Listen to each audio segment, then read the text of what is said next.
शिवबांची कन्या भोसल्यांची सून, शिवबाची माता भाग्य कोणते अजून, शिवबाची माता भाग्य कोणते अजून.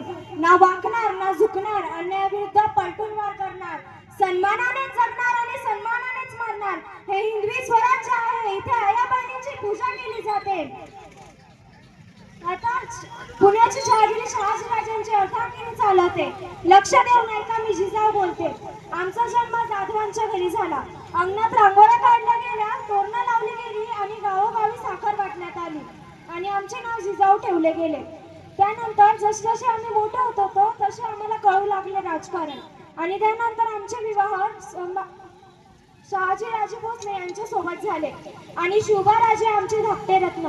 अतिशय कठीण परिस्थितीवर मात करून आम्ही त्यांना घडवलं आणि अंगणातली तुळस गोठ्यातली नाही घरातली माय, यांच्यावर जर कोणी वाकडी नजर टाकली त्याचे गळे करू नका, ही शिकवण आम्ही शिवबाराजांना दिली. आणि जेव्हा त्यांच्याबद्दल हे बोल बोलले जातात की एक होते राजे शिवाजी, भीती नव्हती जगाची, चिंता नव्हती परिणामाची, ती साथ होती आई भवानी व माता जिजाऊंची, मुहूर्त मेढ रोवली स्वराज्याची, म्हणूनच म्हणतात जय भवानी जय शिवाजी. तेव्हा आम्हाला खूप अभिमान वाटतो. धन्यवाद.